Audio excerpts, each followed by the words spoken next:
can first hear me and see me. Betsy, your hair is like quarantine 15 hair. Guys, do I look different? It's been like a month since we've seen each other. I mean, you're covered up and you're on a TV, so. You actually have a nice glow about you. It's the light behind me. Just take the compliment. In a world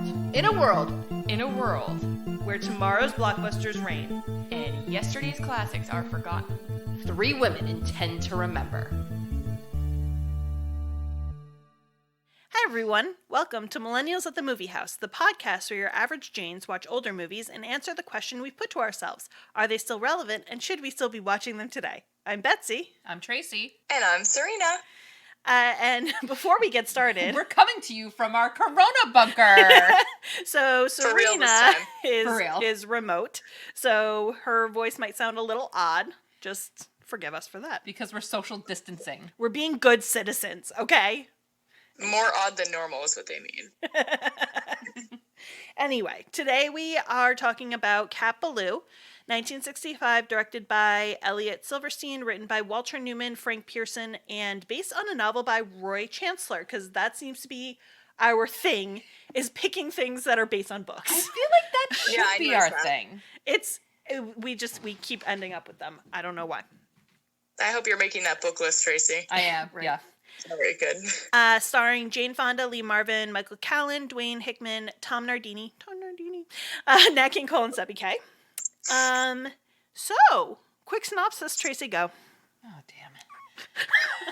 Are you? All right. Okay. She's still, yeah. It hasn't caught on. Nope.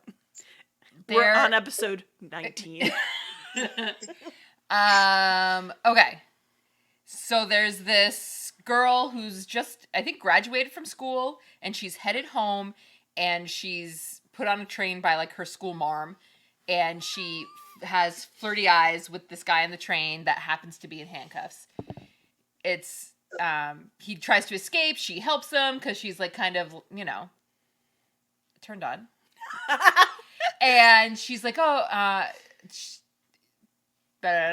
They go home. Her dad's farm is being, like, bullied by a bad guy. And she's going to save the place. And the bad guy is this guy without a nose. So that's how you recognize him, as he's got this, like, silver, like, eye patch, but it's a nose patch. A silver nose patch over his nose. That's exactly what it is.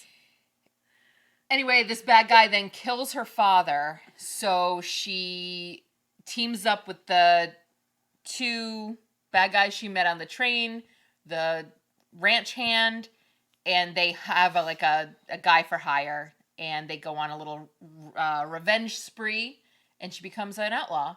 And it's her, and the whole thing is told in story format because she's about to be hanged. And at the very end, we learn that her love saves her, and they ride off in the sunset, and her legend continues. Ballou! Ballou! I'm not gonna do that. Okay, good job. Okay, is it hang or hung? Hung. Hanged?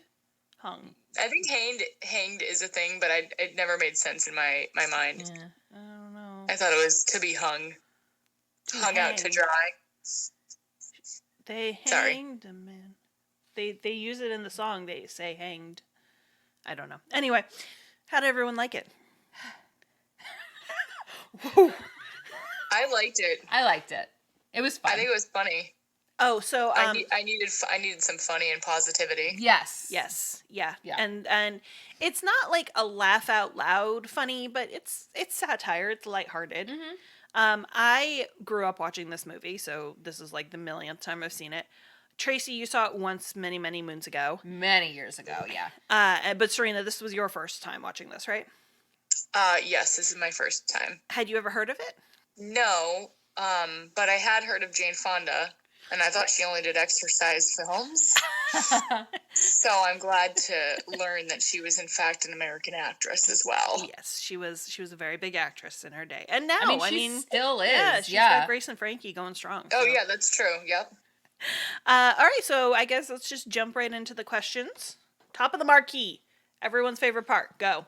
Okay. I have a few, so Tracy, if you want to take it away. All right. My runner-up was the guy taking the bath on the train. Was just Oh my god. that was funny. That was good. I had that in there too. It was hilarious. But my actual favorite part is I love the narrators. Nat King Cole and Stubby K. They were just, I don't know. I don't know. It was different. It made it a little bit of a musical. They kind of pushed the story along, and they were in every scene, kind of. Mm-hmm.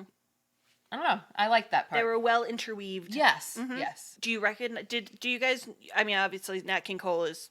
Everybody knows Nat King Cole. Do you guys recognize Stubby K? I don't recognize the name, but he looked really familiar. Did you ever watch Guys and Dolls? Yes. He was in Guys and Dolls. Okay. He did Sit Down, You're Rocking the Boat. Sit down, sit down, sit down, sit down. Sit Down, You're Rocking the Boat. Yeah. He looked like the guy. He looked like the cowardly lion. Okay. Yes, I can see that. Yep. That's. But fair. he had like a cute smiling face. Yeah. And honestly, I didn't recognize Nat King Cole. I feel like I only know him as an older man. I don't. Oh, maybe. I just like, I will forever have like the Christmas song album has a picture of him that's like, I feel like around this time period. Oh, okay. So that's always what I think of. But what is the Christmas song? Because I was trying to remember it. Chestnuts roasting on an open fire. Great song. It's a great song. It's a great song. I love Christmas and music. Jack Frost nipping at your nose. Serena, your favorite parts. Good favorite parts, Tracy. Good favorite parts. One of the funny lines that I enjoyed was when Kat sits down at the table and the train, and she's like, "I'm Kat," and the guy, what's his name? "I'm drunk as a skunk." Oh, yeah. It was Clay. It was Jed. Jed. Yep. The uncle. So that was the uncle, right? Yeah. That is a great introduction to a character, Yes. because you think he's gonna be like this nice priest, and nope, just kidding. Or like not even like a main character, just like a one line and. Well, the brilliance of that bit was that he was making that up. He was doing that just to entertain himself, because 5 minutes later he's fine, helping Clay, get out, like spring him from train prison. Train prison. Yeah. Yeah. Oh gosh, can we write like a horror novel or an adventure like train prison? Train prison. Like snakes on a plane. Train prison. I would go see that. I'd watch that. Yeah. I don't know if we can make a poem about this, but cornstalk beading and rock whipping. Those are my other two top scenes. Yep. Good. I forget. Would you like to elaborate on those two things? So the cornstalk beating was that like S show scene where like they're in was it the bar or some kind of. It was the barn. Saloon, it was the barn dance. Yeah. And then it breaks into like a big fight, and then some random lady in her 60s or maybe even older just started beating someone with a cornstalk, and I must have looked down and Tracy saw the scene that I didn't work. She hit somebody with a cornstalk and she bounced back. I missed that, but I was seeing her beating. And her name is Mabel. I was gonna say her name is Mabel. You give her respect. Oh, how did you hear her name? Because the father later on is like, Mabel, my dove, or something. Oh, yeah, my 6 foot something. Yes. Okay. And then the other one, I forget why, but Kat was throwing rocks at the boys. Because they didn't want to rob a train with her. So you throw rocks at them until they say yes. And it worked. Well, so I used to have a journal. This is a real life Serena story. I used to have a journal. I still do, actually. Maybe I'll send you guys a picture of the cover one of these days. But it says on the front, "Boys are stupid, throw rocks at them." And then on the back of the journal, it says, "Remember to aim." Love it. So I put that in my little notes as bass trap ratat. That's my little boys are stupid, whatever. It was just perfect. So Kat is a girl after your own heart, right? Yeah. Yeah. Good. So, and then, should I keep going? I have a few others. Do you want to take? I have like a gazillion, so go for it.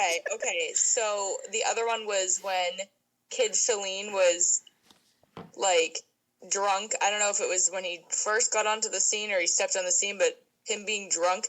I mean, the only thing that was like weird and annoying was that weird tongue thing he was doing, but it was like a really hilarious scene. And then his pants like fall down. Yes. That was one of mine. It was him going from sober to drunk to too drunk, and it's a several minute long scene. It's a really long scene, but he just nails it the whole time. You can it's funny. It's really funny. Yeah, he's definitely funny. And then now I'm trying to remember. I put kid Shalene drowning scene. Did I forget? I already forgot what I said. Drowning. Why I said that. Drowning scene. Does it say dressing scene? Oh, crowning scene. Oh, crowning scene. Okay, yes. yes. Yeah. When that Jackson is had to get up dressing on the scene. chair. Yep. Yeah, that's fair. That's when he finally detoxes and from all the booze and takes ice baths, etc., and then comes back and he's like being crowned by Jackson, and there's even a corset involved. it's a hell of an outfit he's got. Yep. What in the actual F? It's his corset. Now that's a slick outfit. Woo! Ow! Okay, and then I know this is like in lines, so I have like another favorite line. When the nose hitman guy shows up and he said to Kat, "If you weren't a woman, I'd split you like a chicken." I'd split you like a chicken. I thought you was a chicken. I think you was a chicken. I would like thought to you was a comment chicken. that it wasn't until this time watching it that I realized Lee Marvin was changing his voice not to appear as a different character, but because he didn't have a nose. So he was trying to do like a not nasal or like type a thing? noseless voice. I think that's what he was trying to do. Anyway. I know, and then the big reveal when we find out that Shalene is the brother of the noseless hitman. Yep. Gasp. So my favorite part is either, okay, I guess there's three. Oh God, okay. Because there's one quote that I quote like all the time. And you know it. Tracy, you know it. It's Betsy, you're mostly made up of movie quotes. that is my life. I'm okay with that. You speak in only movie quotes. So the quote that I quote all the time is, "He did it. He missed the barn," which is when Kid Shalene is trying to shoot the target on the barn and he misses. So I quote that all the time. Is it? No, I haven't found it yet. Oh, okay. But no, that quote, that is the only part / quote of this movie that I remember. Yeah. And I have seen this movie. Yeah. That is the only part I remember. It's a good line. And then the other quote that I really love is Jed when he's about to break out his brother. "Hallelujah, brother. I am here to comfort the sinner and return the stray lamb to the fold." And he has to like repeat it. I love that line. Oh, but yeah. my actual favorite part is the character of Jackson. Yeah. He's adorable. He's adorable. He's sweet. He's there. Yeah. Yep. He is adorable. Right? Like. It's the dimples. Just, yep. Dude, I love this. I love our last question because it just brings everything full circle. It does. Believe me. Yep. It does. This was quick. This like when we were off the phone with you, Serena, I was like, "Oh crap, I have to do this." And within 30 seconds I was like, "Got it. We're good. I'm good." It's just I did it in the first few minutes of this call. Yeah. All right. So this is interesting, guys, cuz we all had different favorite parts. This is rare. Yeah. Everybody, let's make note of this. This is Usually very we're rare. like, "Oh yeah, me too," but then we have something else. Yeah, okay. Like yeah. not that Except for the bath scene. Oh, okay. Fine. I'll cross it out for the sole purpose of being part of it. But I think that speaks towards the movie. I think that means the movie was pretty well rounded, and we all had something out of it. Yeah. Yeah, I liked it a lot. I love Jane Fonda. I did too, actually. Yeah. I thought there were some points that we can discuss later where I'm like, but I really like her. Okay, well then, ladies, please remove your hats and silence your cell phones. Aspects that did and did not age well. Okay. I have I have 3, and you guys may take them, and they're pretty obvious ones, and they're actually ones that I say often. Sexism, racism, and gaslighting. Oh, is there gaslighting? Yep. All right, where is that? Elaborate a little. So, well, sexism and male chauvinistic is obviously how they treat Kat. So, racism, obviously, because of Jackson, and then the whole gaslighting thing is when the sheriff or whatever is like, "Oh, women are crazy" type thing. Yep, that is true. What I will say is, especially towards the male and female roles, this is satire. So I think a lot of the tropes that we're seeing as tropes are self-aware. So they're doing that. So I think the most blatant scene is when Clay goes into her bedroom and she keeps saying, "Get out, get out, get out." "Oh, where are you going?" "Get out, get out, get out." "Oh, where are you going?" Okay. That was a joke. That was a joke on a trope. So I think with that level of awareness, I think there was less problems. Because they were aware of it. Because they were aware of it and they were making fun of it. That's the problem I had with Jane Fonda. Yeah. That where I was like, okay, come on. But if you're right, I forgot that it was... It's making fun of its own genre. It's making fun of it. So, okay. That said, no, I agree that Jackson, there were aspects around Jackson that were definitely problematic. Yep. And yeah, I didn't even pick up on the gaslighting, which again may have been a trope that they were calling attention to, but... Yeah, no, good job. Yeah, I didn't catch it. Well, the whole town covering up the whatever and like selling out and, "Oh, you're crazy," you know. Yeah. Just been here all day. Both of your faces are so concerned right now. What's happening? So I was reading my notes to see like what I was going to say next, and I wrote Queens. And I don't know why I wrote Queens. And then I remembered I didn't mean to write Queens. I meant to write quotes. And I think I just got to QU, and then I just like... We're having some trouble over here, okay? She blacked out after QU. Yeah, I did. I was like, first word that came to mind. It was, and I was like, what the hell does that mean? And then I looked at, it was under note roundup, and I'm like, anyway, that's all. Tracy is not here. No, I haven't been here for a good 3 days. I don't know what, I don't know. It's all good. We've lost Trey. It's fine. Tracy is not here. That's what I was trying to say. Tracy's not here.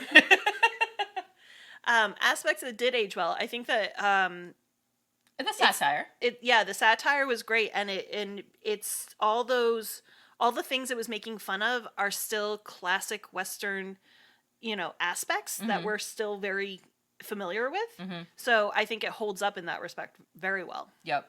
All right, well, we're just breezing right through these questions. It's going to be a short episode, guys. All right. Cat Blue! We'll just, Cat Blue! Oh, gosh, she's my call and response. You are, and I can call and subby cat. There we go. Wait a minute. Aspects that remind you of modern movies. So this is tough, because modern movies that remind me of this will just remind me of any Western ever. So, like, there were moments where I thought of the remake of Magnificent Seven, but again, that's just every Western ever. Yep. You know what I thought of, Trey? What? Bun Raku. Okay. Yeah, because there were just certain moments that I was like, oh, okay. Because it plays off of the Western tropes. Yep. Yeah. And then Firefly, of course. Yes. Yep. I mean, again, yeah. the Western aspect, especially the train robbery. What's Firefly? What? You remember the show Firefly? I only know of it because it was the guy, guy that made Buffy. Yes. Thank you. Good job. Okay, so does anybody else have any aspects that remind you of modern movies? I couldn't think of anything modern. For some reason, the train ride reminded me of Some Like It Hot, but that came before, I think. Mm-hmm. I think in the late 50s. I think it was 50s, maybe, yeah. And this was 65. Mm-hmm. And then it just reminded me of it's a trope where the good bad guys. So it's like the bad guy with the heart of gold, or the bad guy with the good intentions, where you root for them. And you did. You wanted them to, because the, sheriff was corrupt and all these people were corrupt, so you wanted the bad guys to win. Yep, agreed. So not Yeah. like it was Ocean's 11 because it was far from that, but that's, you know. It's like there's bad guys and then there's like the worst guys. Right. And like the sheriff and his little people were like the worst of they were the actual and then bad guys. Yeah, the lesser of the evil is what we were like rooting for, I feel like. Yep. The train scene made me think of like there's a couple different train movies that I've seen, but The Girl on the Train was one, and then there's this other train movie where this guy like kills everybody on the train. I don't know, I forget, I can't remember the name of it, but that movie, it's like an action like crime thriller vengeance flick, and like the entire movie is like on a train. I have no idea what movie you're referring to. Okay. So were any other modern movies that we could think of? Nope. Moving on. Great. Love it. Wait, hold on. I didn't do my other. Oh, you had more? Good. Sorry, I had a few. You know me and my random throwback movies. That's good. Okay. So, that's where we were. We were talking about the train, and you said, what was it called? Source code. I'm writing that down because I want to watch it again. All right, so my next one was, of course, Titanic, the corset scene, obviously. That's right. I feel like if you don't, you have to compare the movie to either Titanic or Sound of Music. Them's the rules. Well, No, there's a third one. Oh, Mary Poppins. She at the beginning, she looks like the Mary Poppins mother, just the hat she was in. Serena always compares also to Brady Bunch. That was the other one. What was it? Brady Bunch. Oh, yeah, Brady Bunch. And Wizard of Oz. I have some Wizard of Oz. That was the other one. Yeah. Anyway. Yeah, I have some regular. You had said Little House on the Prairie vibes. Oh, yeah, I didn't even write that down. I'm glad you said that. I'm going to write that down now. Little House on the Prairie is like another one of those shows that I like grew up watching, so it's kind of like random things will remind me of it. Yep.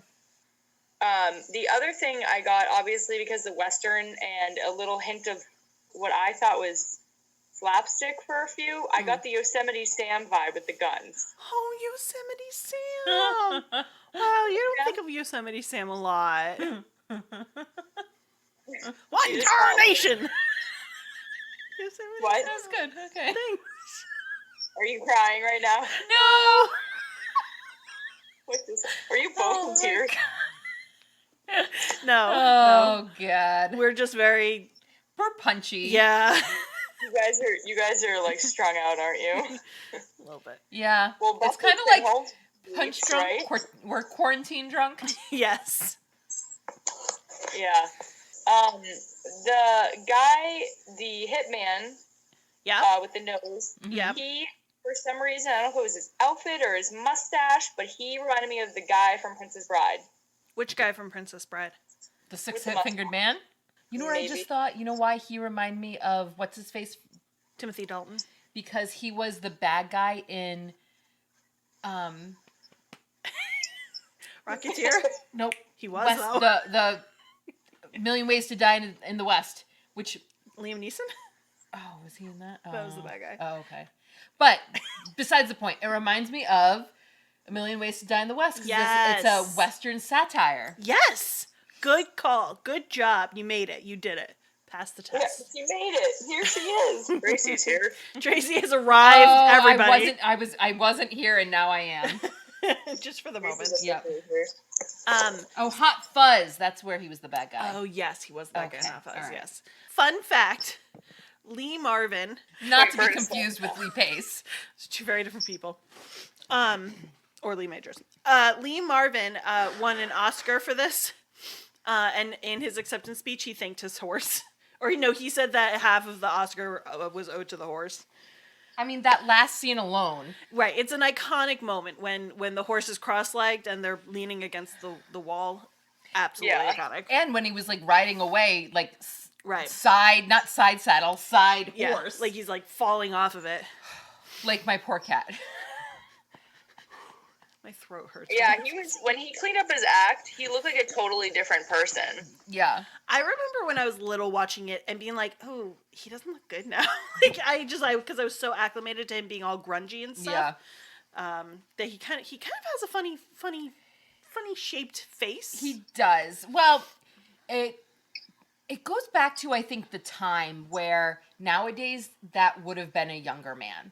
And he still would have been grungy and whatever. But the transformation would have been into you would have realized, Oh, hot gorgeous. damn. Yeah. Okay. Yeah, you're right. And then the whole, which would have made, I think, the scene funnier where he's like, oh, she's not in love with me or something. I don't know. Although I guess it was funny because he's old now, so. Right. Okay, so awesome. Good. Great. Notes roundup. We're there already. We're there already. With 20 minutes in, we're ready to be done.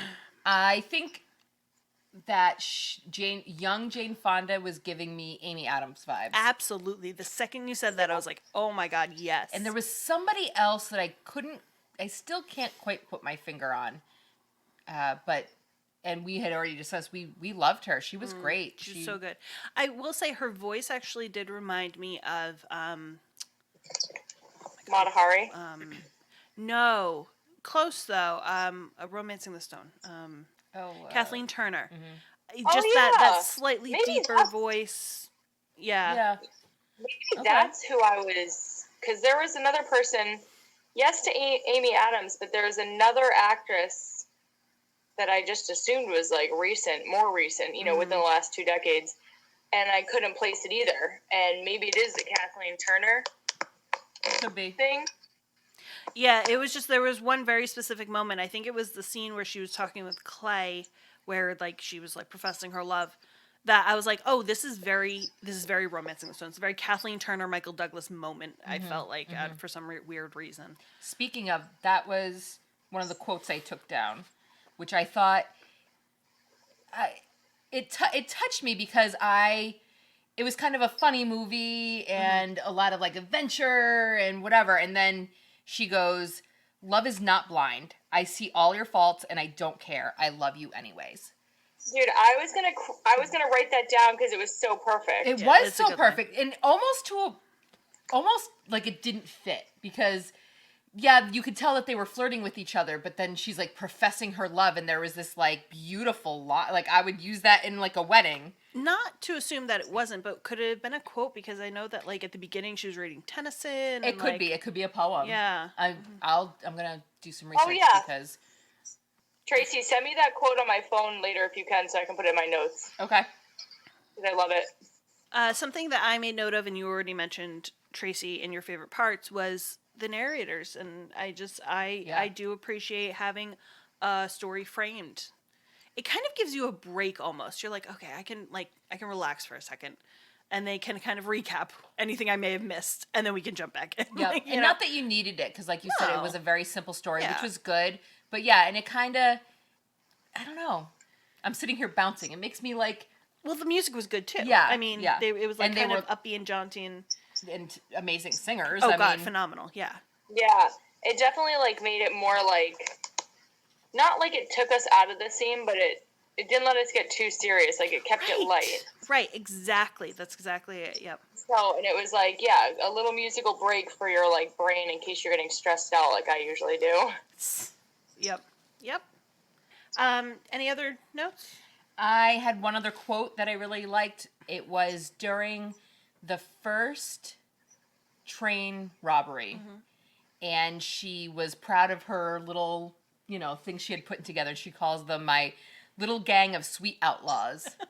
Aww. Right? My little gang. And I think she took 2 of them and she had her arms around them. She was like so proud, but she was still like a lady, and she's like, I'm so proud of my little gang of sweet outlaws.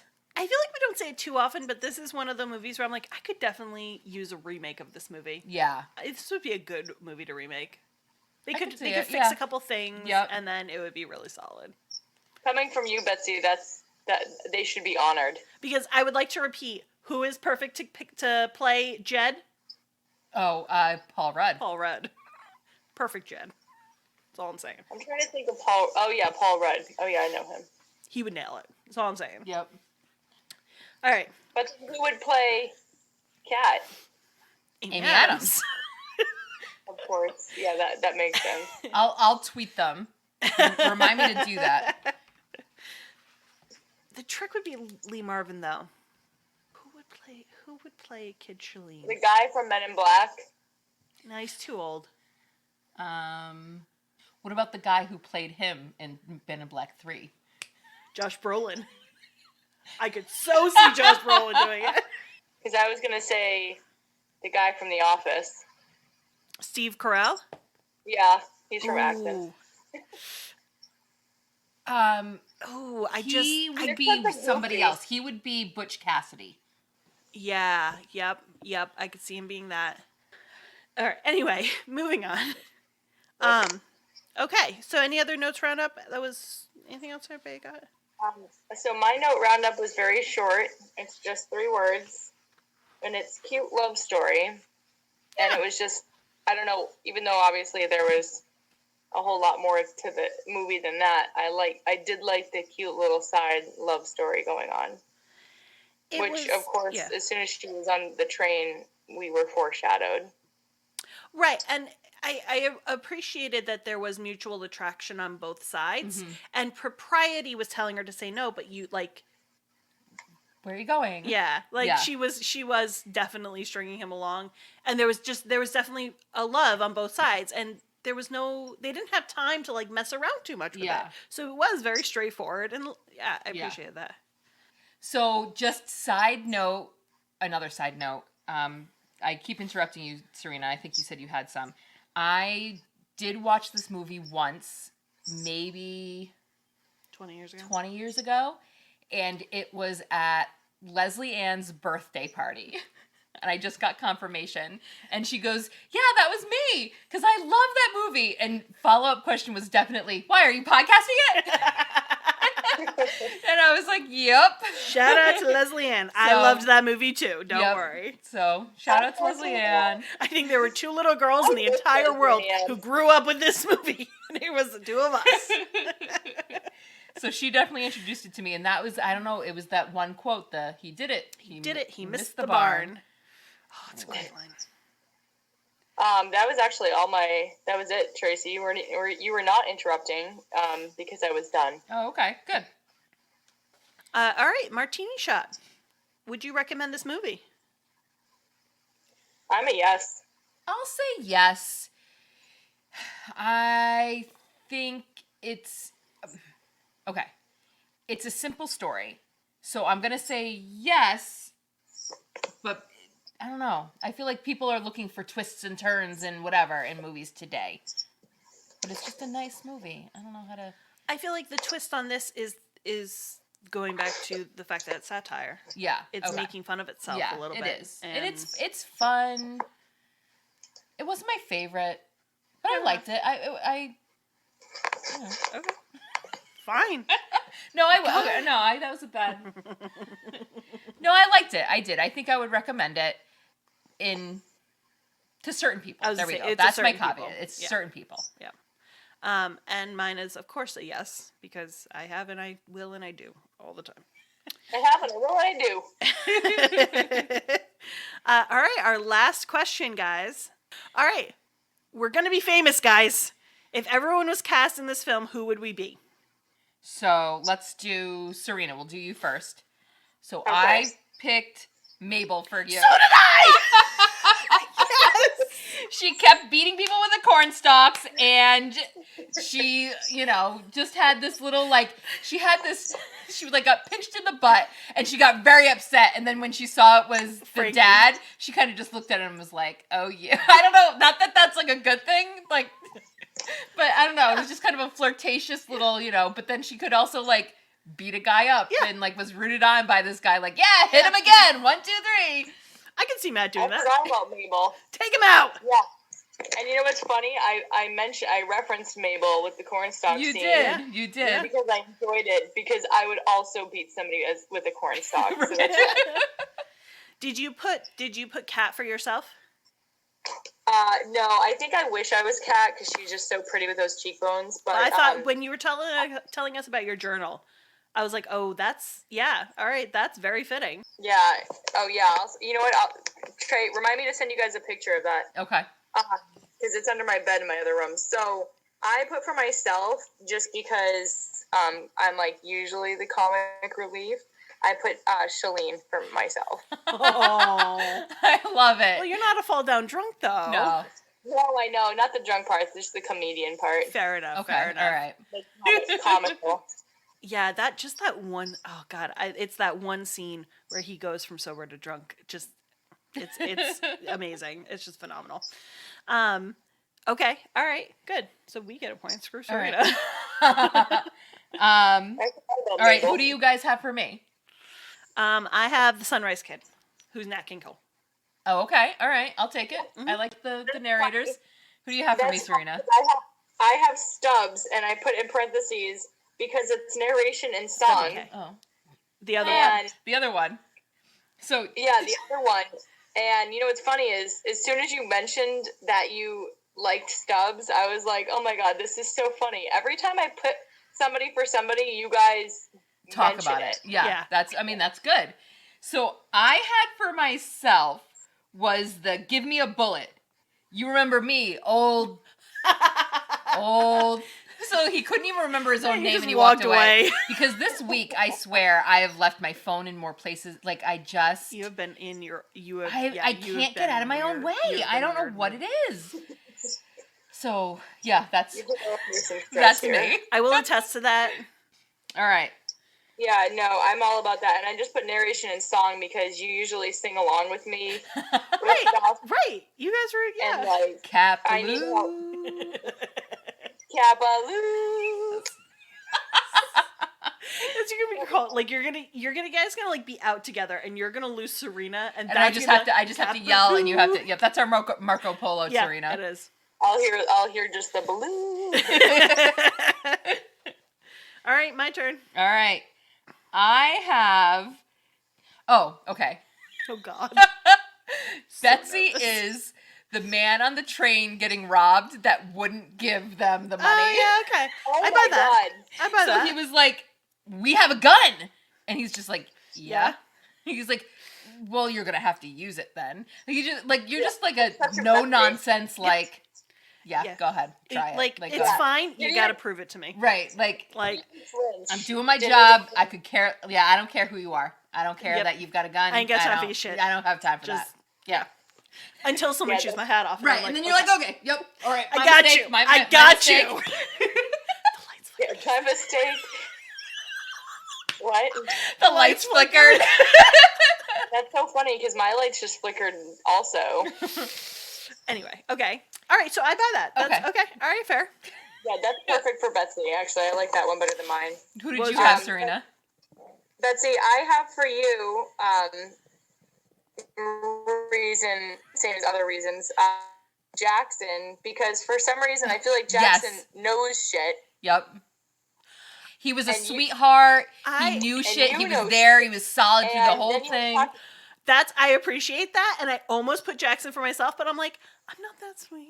Like, I feel like he's nicer than me in a lot of ways. But I really appreciate that, Serena. And along those lines, Well, I just feel like...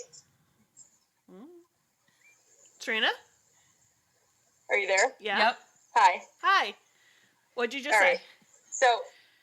So for some reason, your guys' camera went out for 1 sec, and then I, like, lost visual, and then it came back and, like, fast-forwarded the last, like, missed 20 seconds, and it was really creepy. The Oh, apocalypse weird. is happening, like, right now. We just got to get through this episode before it happens. Yeah, no. This is literally the end. Yeah, so I put down Jackson because he knows shit. He was funny, and then, like, the other thing, like, I feel like people were turning to him for guidance, and I feel like me and Tracy do that a lot with you in this podcast. Because I'm a know-it-all. And I loved that you actually, like, said, I love Jackson, right? Like literally, like, a minute after I wrote the name down for you. I don't love Jackson. He's adorable. He is adorable. I put for myself Jet. Because in a different way, he's also just that, like, yeah, you need something done? Yeah, I got you. Yep, I got your back. Not like, the main character, but that, like, solid side character. Yeah. Always there. Always, you know. Yeah. Yep. That's accurate. Yep. She had a lot of buddies. There's, like, a lot of side characters in this in a weird way. In a good way. I think they were all just, like, in love with her. Because even the love interest was a side character. Right. He wasn't really because I think